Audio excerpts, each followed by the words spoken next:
정말 충격적인 일이 벌어졌습니다. 최근 의사, CEO, 교수와 같은 상위층 사람들이 모두 중국을 탈출하고 있다고 합니다. 이로 인해 중국 사람들의 불안이 걷잡을 수 없이 퍼지고 있다고 하는데요. 결국 이런 현상을 보고 저명한 경제 전문가는 분노하며 폭탄 발언을 했다고 합니다. 部署指导各地商务主管部门做好节日市场的监测分析。 대체 무슨 일이 있었던 걸까요? 안녕하세요. 저는 장웨이라고 합니다. 상하이 종합병원의 내과 전문의이죠. 상하이 의과대학을 수석으로 졸업한 뒤 중국 최고의 엘리트 코스를 밟아온 자부심이 컸죠. 저는 어렸을 적부터 중국이 세계에서 가장 위대한 나라이고 우리의 의료기술도 최고라고 자부하며 살아왔습니다. 유구한 역사, 수많은 관광객, 그리고 뛰어난 기술의 발전 속도까지 이미 보여지는 모든 것들이 저희 나라를 증명하고 있었으니까요. 하지만 3년 전부터 상황이 달라지기 시작했습니다. 정부가 의료 분야를 통제하기 시작했어요. 처음에는 작은 규제들이었습니다. 하지만 점점 더 심해졌죠. 어느 순간부터는 정부가 승인한 치료법만 쓸 수 있게 되었습니다. 특히 암 환자를 치료할 때가 가장 괴로웠어요. 새로운 치료법이 있어도 쓸 수 없었습니다. 제 블로그에 혁신적인 치료법을 소개했다가 병원장에게 호출되어 경고를 받았죠. 같은 병원의 김 교수는 정부가 금지한 약물 치료법을 썼다가 의사 면허까지 정지되었을 정도였어요. 결국 돈 있는 환자들과 의사들이 외국으로 떠났습니다. 미국, 유럽, 싱가포르로 가더군요. 못 사는 환자들은 어쩔 수 없이 정부가 정해준 방식으로만 치료받아야 했습니다. 그 모습을 보고도 제가 할 수 있는 건 아무것도 없었어요. 환자들이 죽거나 더 고통스러워하는 모습을 지켜봐야만 할 뿐이었죠. 저도 처음엔 미국행을 꿈꿨습니다. 하지만 현실은 냉혹했어요. 미국에서 의사 면허를 따려면 최소 5년은 걸린다고 했습니다. 유럽도 마찬가지였고요. 심지어 일본은 아예 외국인 의사를 받아주지 않았습니다. 이후 싱가포르와 홍콩도 알아봤지만 그곳들은 이미 중국 자본이 들어간 지 오래였어요. 결국 중국 정부의 통제를 피할 수 없다는 걸 알았죠. 절망적이었습니다. 그러던 어느 날 우연히 한국 이야기를 들었습니다. 처음엔 귀를 의심했죠. 한국이라니요? 우리가 항상 작다고만 생각했던 그 나라 말입니다. 선배 의사가 귀띔해 주더군요. 한국은 의사들이 정부 간섭 없이 자유롭게 진료할 수 있대. 게다가 의료 시스템이 투명하고 효율적이래. 코웃음이 나왔습니다. 한국이라니요. 중국의 100분의 1도 안 되는 작은 나라가 무슨 의료기술이 있다고. 우리는 5,000년 역사를 가진 의학 강국인데. 하지만 그 웃음 뒤에 묘한 감정이 있었어요. 마치 사막에서 신기루를 본 것 같은. 허상일지도 모르지만 그래도 한번 잡아보고 싶은 그런 희망 말입니다. 집에서 아내와 이야기를 나눴습니다. 여보, 좀 웃긴 얘기일 수도 있는데. 우리 한국으로 가보면 어떨까요? 제 입에서 나온 말에 저도 놀랐습니다. 아내는 한참을 생각하더니 말했어요. 당신이 다시 진짜 의사가 되고 싶다면 저는 어디든 따라갈게요. 그 말을 듣는 순간 눈물이 났습니다. 제가 얼마나 힘들어했는지 아내는 알고 있었던 거죠. 마지막 날 병원을 나서며 뒤돌아봤습니다. 화려한 병원 건물이 석양에 물들어 있었어요. 가슴 한켠이 아팠지만 후회는 없었습니다. 비록 작은 나라일지라도 그곳에서 제가 다시 의사가 될 수 있다면 이제 저는 그 희미한 희망을 향해 새로운 길을 떠납니다. 한국행을 결심하고 나니 이상하게도 주변에서 한국 이야기가 자주 들리기 시작했습니다. 처음에는 그저 무시했죠. 내가 너무 예민해져서 그런가 보다 했어요. 귀에 거슬리는 소음처럼 한국 이야기만 나오면 고개를 돌렸습니다. 의사 동료들이 모여 이야기할 때면 한국 의료진들의 논문이 화제가 되곤 했습니다. 서울대병원 의료진이 세계적인 학술지에 새로운 암치료법을 발표했대. 삼성서울병원이 AI 진단 시스템을 개발했다더라. 한국의 의료기술이 세계 탑10에 들었대. 이런 이야기를 들을 때마다 저는 비웃었죠. 한국이 뭘 안다고? 우리가 수천 년 동안 쌓아온 전통 의학도 있는데 중국 의학의 자부심이 컸습니다. 다 우리 중국 의학을 베낀 거겠지. 우리가 없었으면 한국이 의료기술을 발전시킬 수나 있었겠어. 우리 선조들이 쌓아온 수천 년의 지혜를 그들이 어떻게 따라잡을 수 있을까? 그런 생각뿐이었습니다. 하지만 제 비웃음은 오래가지 못했습니다. 우리 병원에 오는 환자 수가 점점 줄어들었어요. 대신 한국으로 가서 치료받고 왔다는 이야기가 늘어났죠. 거기는 의사들이 환자 상태를 자세히 설명해 준대요. 정부가 정해준 방식이 아니라 환자에게 맞는 치료를 해준대요. 의사와 환자가 함께 치료 방법을 결정한대요. 처음엔 이런 말들이 과장된 것이라 생각했습니다. 도서관에서 한국 의료 저널을 찾아보기 시작했습니다. 처음에는 그저 비웃으려고 펼친 책이었는데 밤새도록 읽게 되더군요. 그들의 연구 방식이 참신했습니다. 환자 중심의 치료법 개발, 의료진과 환자 간의 소통을 중시하는 태도. 이런 게 가능하다니. 한 장 한 장 넘길 때마다 제 편견이 무너져 내렸습니다. 중국의 한 환자가 특히 기억에 남습니다. 1년 넘게 치료해도 차도가 없던 분이었어요. 결국 한국으로 가서 수술을 받았다고 들었죠. 3개월 만에 건강을 되찾아 돌아왔더군요. 저는 그분의 차트를 보며 한숨을 쉬었습니다. 우리도 같은 치료를 할 수 있었을 텐데. 정부 규제만 없었다면. 그분을 다시 만났을 때의 그 건강한 모습이 자꾸 떠올랐습니다. 밤마다 창밖으로 보이는 상하이의 화려한 마천루를 바라보며 생각했습니다. 우리가 그토록 믿었던 중국의 의료 시스템이 서서히 무너져가고 있었어요. 자부심으로 가득했던 제 마음속에도 의심이 생기기 시작했습니다. 화려한 외관 뒤에 숨겨진 현실이 보이기 시작했어요. 매일 새로운 정부 규제가 쏟아졌고 의사들은 점점 더 자유를 잃어갔습니다. 환자를 치료하는 방법까지 정부가 일일이 정해주는 상황이 되었죠. 반면 한국에서는 의사들이 자유롭게 환자를 치료하고 새로운 치료법을 연구한다는 이야기가 끊임없이 들려왔어요. 그들은 발전하는데 우리는 제자리 걸음만 하고 있었습니다. 한국에서 온 의료 저널을 보다가 깜짝 놀랐습니다.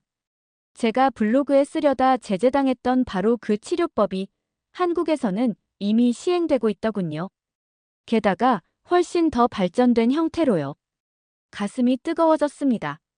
우리가 시도조차 하지 못한 치료법을 그들은 이미 성공적으로 시행하고 있었습니다. 중국 의학의 자부심이 제 발목을 잡았지만 현실은 분명했어요. 우리가 쌓아온 전통과 기술만을 자랑하기에는 이미 세상이 너무 많이 변해 있었습니다. 처음에는 무시했던 그 작은 나라가 어느새 저희가 부러워할 만큼 발전해 있었죠. 더 이상 부정할 수 없는 현실이었습니다. 우리의 자부심은 그저 자부심일 뿐 현실은 달랐습니다. 마침내 제가 한국 땅을 처음 밟은 건 겨울이었습니다. 인천공항에 도착했을 때의 첫인상이 아직도 선명합니다. 공항 직원들의 친절한 미소, 깔끔하게 정리된 시설들. 모든 것이 체계적으로 돌아가는 모습에 놀랐습니다. 입국 심사대에서 직원이 의료 연수차 오셨다고요? 라며 환하게 웃어주시더군요. 중국에서는 상상도 할 수 없는 광경이었습니다. 수화물을 찾고 공항을 빠져나오는 과정까지 모든 것이 너무나 순조로웠어요. 하지만 제 마음 한켠에는 여전히 의심이 있었습니다. 공항이 좋다고 나라 전체가 좋은 건 아니겠지. 어차피 공항은 국가의 얼굴이니까 당연히 잘 꾸며놨겠지. 택시를 타고 시내로 향하는 동안 이런 생각들이 머릿속을 맴돌았습니다. 첫 번째로 방문한 곳은 서울의 한 대학병원이었습니다. 병원 로비에 들어서는 순간 제 생각이 잘못되었다는 걸 깨달았어요. 중국의 병원처럼 사람들로 북적이지 않았고 질서정연하게 움직이는 환자들과 의료진들의 모습이 인상적이었습니다. 놀라운 건 병원의 첨단 의료 시스템이었습니다. 로비의 대형 스크린에는 실시간으로 수술실 현황이 업데이트되고 있었고 의사들은 태블릿으로 환자의 정보를 확인하며 이동했습니다. 진료실마다 최신 의료 장비들이 갖춰져 있었죠. 특히 인상적이었던 건 새로운 의료 기술을 도입하는 속도였습니다.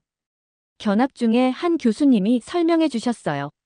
저희는 효과가 입증된 새로운 의료 기술은 최대한 빨리 도입하려고 합니다.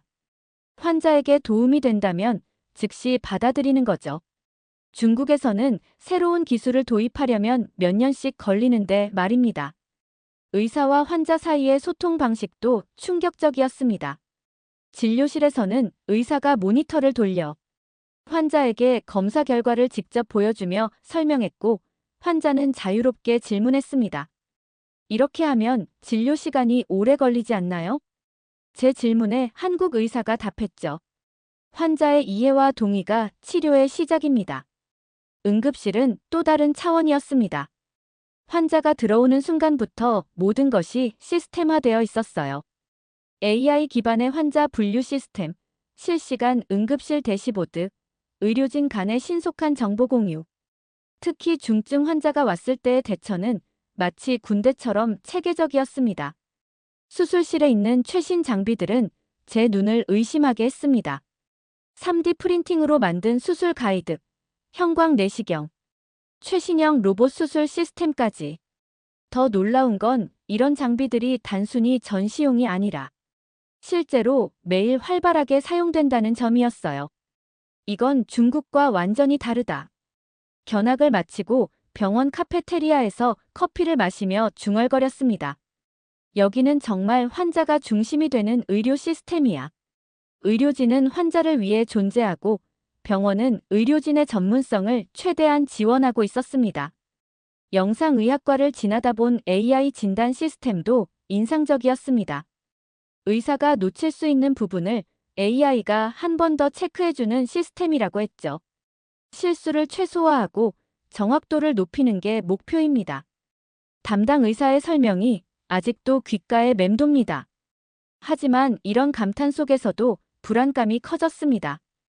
이토록 발전된 시스템 속에서 제가 과연 살아남을 수 있을까요? 중국에서는 엘리트 의사였지만 이곳에서는 새로 시작하는 외국인 의사일 뿐입니다. 언어의 장벽은 물론이고 이 모든 첨단 시스템을 익히는 것도 큰 도전이 될 것 같았습니다. 창밖으로 보이는 병원 전경을 바라보며 깊은 생각에 잠겼습니다. 환자 중심의 진료 방식, 최첨단 의료 시스템, 끊임없는 혁신. 이곳은 제가 꿈꾸던 이상적인 의료 환경이었습니다. 하지만 그만큼 배워야 할 것도, 극복해야 할 것도 많아 보였습니다. 설렘과 두려움이 교차하는 순간이었습니다. 병원 견학을 마치고 일주일 후, 저는 서울의 한 종합병원에서 면접을 보게 되었습니다. 아침부터 거울 앞에서 넥타이를 고치며 자신감을 다졌습니다. 내 경력이면 당연히 합격이겠지. 상하이 최고의 병원에서 일했고 수술 성공률도 최상위권이야. 하루 평균 40명의 환자를 진료했으니까. 중국에서는 이런 숫자들이 의사의 가치를 증명했습니다. 하루에 몇 명의 환자를 진료했는지, 수술 성공률은 얼마나 되는지, 논문은 몇 편이나 발표했는지, 모든 것이 숫자로 평가되었죠. 그래서 면접 준비도 그런 식으로 했습니다. 작년 진료 환자 수 1만 2,450명, 수술집도 건수 520건, 논문 실적 15편. 머릿속으로 숫자들을 정리하며 면접장으로 향했습니다. 중국에서 면접 볼 때는 항상 이런 실적들을 물어봤으니까요. 하지만 면접은 제 예상과 전혀 달랐습니다. 첫 질문부터 당황스러웠어요. 선생님께서 생각하시는 이상적인 의사와 환자의 관계는 무엇인가요? 순간 할 말을 잃었습니다. 중국에서는 이런 걸 따질 시간이 없었어요. 더 많은 환자를 보기 위해 한 환자당 3분을 넘기지 않는 게 원칙이었으니까요. 의사는 질병을 정확하게 진단하고 효율적으로 치료하는 것이 가장 중요하다고 생각합니다. 제 진료 효율성은 중국 내에서도 최상위권이었습니다. 제가 자신 있게 답했지만 면접관들의 표정이 심상치 않았습니다. 다음 질문은 더 난감했어요. 환자와 가장 기억에 남는 순간은 언제였나요? 잠시 머뭇거렸습니다. 솔직히 환자 개개인의 얼굴은 기억나지 않았어요. 너무 많은 환자를 빠르게 봐야 했으니까요. 대신 치료 성공률과 만족도 통계는 줄줄 외고 있었죠. 저희 병원 환자 만족도 조사에서 제 진료 파트가 92점을 받았습니다. 제가 자랑스럽게 말했지만 면접관은 고개를 저었습니다. 그런 통계 말고 실제 환자분과의 교감이나 소통에 대해 말씀해 주시겠어요? 그때야 깨달았습니다. 이곳에서는 단순한 치료 실적이 아니라 환자와의 관계가 중요하다는 것을. 중국에서 배운 모든 것이 여기서는 아무 의미가 없었습니다. 팀워크에 대한 질문도 이어졌습니다. 다른 의료진과 의견이 다를 때는 어떻게 하시나요? 중국에서는 의사의 결정이 절대적이었고 간호사들은 그저 지시를 따르는 존재였습니다. 월간 진료 실적만 채우면 되었죠. 동료와의 소통이나 협력 같은 건 평가 항목에도 없었어요. 선생님의 의료 철학은 무엇인가요? 이 질문 앞에서 제 자신감은 완전히 무너져 내렸습니다. 중국에서는 병원의 지침만 잘 따르면 되었습니다. 하루 최소 진료 환자 수를 채우고 정해진 치료법을 적용하고 실적 보고서를 작성하는 것. 그게 전부였어요. 면접이 끝나고 나왔을 때 한 면접관의 말이 계속 머릿속을 맴돌았습니다. 우리는 단순히 실력만 좋은 의사가 아니라 인간적인 의사를 찾고 있습니다. 그제야 깨달았습니다. 제가 그동안 얼마나 기계적인 의사였는지를. 병원 로비 벤치에 앉아 오늘 면접을 돌아보며 한숨이 나왔습니다. 중국에서는 진료 건수와 실적이 전부였습니다. 빨리 진단하고 빨리 처방하고 다음 환자를 부르는 게 능력 있는 의사였죠. 하지만 여기는 달랐습니다. 그들은 환자를 숫자가 아닌 사람으로 보는 의사를 원했어요. 집으로 돌아가는 길, 주머니에서 구겨진 이력서를 꺼내보았습니다. 빼곡히 적혀있는 진료 실적과 수술 건수들. 제가 그토록 자랑스러워하던 이 숫자들이 이제는 왠지 부끄럽게 느껴졌습니다. 진정한 의사란 무엇일까요? 오늘 처음으로 이 질문 앞에 서게 되었습니다. 면접 이후 저는 한국의 한 대학병원에서 연수를 시작하게 되었습니다. 처음에는 모든 것이 낯설었습니다. 이곳의 진료 방식은 제가 알던 것과 너무나 달랐으니까요. 새로운 시스템에 적응하는 것이 쉽지만은 않았습니다. 가장 크게 달랐던 건 의사와 환자의 관계였습니다. 환자들이 의사를 전혀 두려워하지 않았어요. 오히려 적극적으로 질문하고 자신의 상태에 대해 상세히 설명했죠. 선생님, 이 치료법 말고 다른 방법은 없나요? 이 약을 먹으면 어떤 부작용이 있을 수 있나요? 처음에는 이런 질문들이 불편했습니다. 중국에서는 의사의 말에 무조건 따르는 게 당연했으니까요. 하지만 놀라웠던 건 이런 소통이 오히려 치료에 도움이 된다는 사실이었습니다. 환자가 자신의 상태를 자세히 설명하니 더 정확한 진단이 가능했고 치료 효과도 더 좋았어요. 특히 감동적이었던 건 의사에 대한 환자들의 신뢰였습니다. 선생님 말씀대로 하겠습니다. 선생님을 믿고 치료받게 되어 다행이에요. 이런 말들을 들을 때마다 가슴이 뭉클했어요. 중국에서는 늘 의사와 환자가 대립관계였는데 이곳에서는 서로 신뢰하는 관계였습니다. 무엇보다 가장 큰 차이점은 정부의 간섭이 없다는 것이었습니다. 한국에서는 의사가 환자에게 가장 좋은 치료법이라고 판단하면 그대로 시행할 수 있었어요. 이 치료법은 정부 승인이 필요합니다라는 말을 한 번도 듣지 않았죠. 오직 환자의 건강과 회복만이 치료의 기준이었습니다. 하지만 문화적 차이로 인한 어려움은 여전했습니다. 의학 용어는 알아들을 수 있었지만 환자들이 쓰는 일상적인 표현들이 어려웠어요. 한국의 의료진들은 수평적인 관계를 중요시했고 간호사와도 의견을 나누며 소통했습니다. 이런 문화는 제게 여전히 낯설었죠. 진료실에서 환자를 마주할 때마다 불안했습니다. 내가 이곳에서 정말 자리 잡을 수 있을까? 환자의 말을 100% 이해하지 못할 때면 자괴감이 들었어요. 의사와 환자가 평등한 관계라는 것, 정부의 간섭 없이 진료한다는 것, 이 모든 게 아직은 어색했습니다. 하지만 한 가지는 분명했습니다.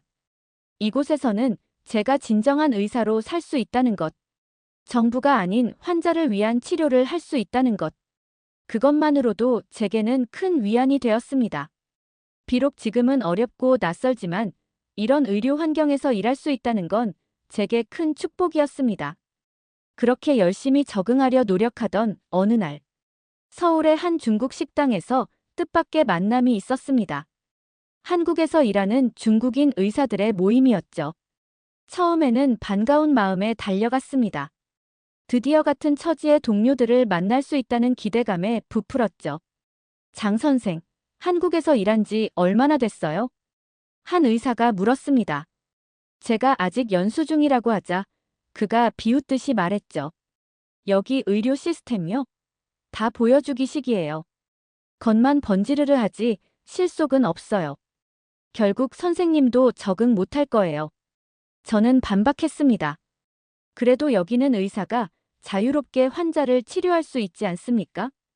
그러자 옆자리에 다른 의사가 차가운 목소리로 말했어요. 그게 뭐가 중요해요? 의료기술은 우리가 훨씬 앞서 있어요. 여기서 뭘 배우겠다는 거예요? 식사 내내 그들의 비아냥거림이 이어졌습니다.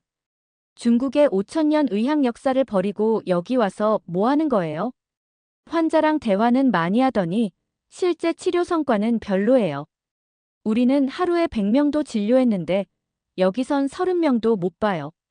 집으로 돌아오는 길, 그들의 말이 자꾸 머릿속을 맴돌았습니다. 정말 내가 잘못된 선택을 한 걸까?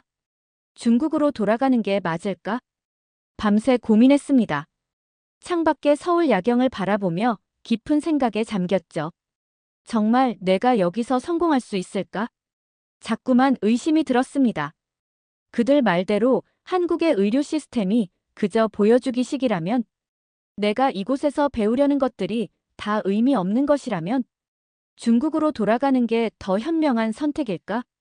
하지만 병원에서 보내는 시간이 쌓일수록 제 생각은 달라졌습니다. 환자들과 더 깊이 소통하는 법을 배웠고, 의료진들과 협력하는 방법도 알게 되었죠. 숫자로는 표현할 수 없는 성장이었습니다. 제가 본 한국의 의료 시스템은 결코 보여주기식이 아니었습니다. 오히려 인간의 가치를 존중하고 진정한 치료를 추구하는 곳이었죠. 비록 중국처럼 많은 환자를 보지는 못하지만 한 명 한 명을 제대로 치료할 수 있었습니다. 매일 아침 거울을 보며 스스로에게 물었습니다. 정말 중국으로 돌아가고 싶은가? 대답은 항상 아니오였습니다. 이곳에서 저는 진정한 의사가 되어가고 있었으니까요. 단순히 환자 수나 수술 건수가 아닌 진정한 치료의 가치를 배우고 있었습니다. 결심이 섰습니다. 중국인 의사들의 비아냥거림이 더 이상 저를 흔들 수 없었어요. 그들이 말하는 성공과 제가 꿈꾸는 성공은 달랐습니다. 저는 이제 제 길을 가기로 했어요. 비록 더디고 어려울지라도 이곳에서 진정한 의사로 성장해 나가는 길을. 아침이 밝아올 때마다 제 확신은 더욱 강해졌습니다. 한국에서의 제 선택은 틀리지 않았어요. 오히려 이곳에서 저는 매일 조금씩 더 나은 의사가 되어가고 있었습니다. 그것이면 충분했습니다. 한국 병원에서 본격적으로 일하게 된 지 몇 개월이 지났습니다. 아직은 서툰 한국어로 진료를 하면서도 매일매일 새로운 것을 배워가고 있었죠. 그러던 어느 날 밤, 응급실로 한 중증 환자가 실려왔습니다. 심한 복통을 호소하는 40대 남성이었어요. 다른 병원에서 이미 수술을 받았지만 차도가 없어 전원된 케이스였습니다. 환자의 상태는 심각했습니다. 복부 전체가 심하게 부어 있었고 감염 징후도 보였어요. 이전 병원의 의무 기록을 보니 수술 후 합병증이 발생한 것 같았습니다. 맥박은 빠르고 약했으며 혈압도 점점 떨어지고 있었죠. 시간이 많지 않았습니다. 선생님, 살고 싶습니다. 환자가 제 손을 잡으며 말했습니다. 고통으로 일그러진 얼굴로 저를 바라보는 눈빛이 아직도 선명합니다. 제발 살려주세요. 그의 손은 차갑고 축축했습니다. 위험한 상황이었죠. 그 순간 저는 이 환자를 반드시 살려내겠다고 결심했습니다. 중국에서의 경험과 한국에서 배운 새로운 지식, 제가 가진 모든 것을 쏟아부어야 했어요. 환자의 상태는 위중했지만 포기할 수는 없었습니다. 즉시 수술 준비를 시작했습니다. 혈액 검사, 영상 검사 결과를 꼼꼼히 확인했고 이전 수술 기록도 세세히 살펴보았어요.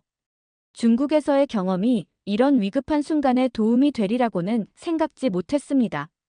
수술은 6시간 넘게 진행되었습니다. 예상했던 것보다 상황이 더 나빴지만 저는 모든 실력을 동원했습니다. 복강 내 감염이 심각했고 장유착도 심한 상태였어요. 하지만 환자의 살고 싶다는 말이 계속 제 귓가에 맴돌았습니다. 수술이 끝나고 며칠간 긴장의 시간이 이어졌습니다. 매일 밤 병실을 찾아가 환자의 상태를 체크했어요. 중환자실의 모니터 소리가 제 심장 소리처럼 느껴졌습니다. 감염 수치가 조금이라도 오르면 가슴이 덜컥 내려앉았고 수치가 떨어질 때면 안도의 한숨을 쉬었죠. 다행히도 환자의 상태는 조금씩 호전되기 시작했습니다. 부종이 줄어들고 감염 수치도 떨어졌어요.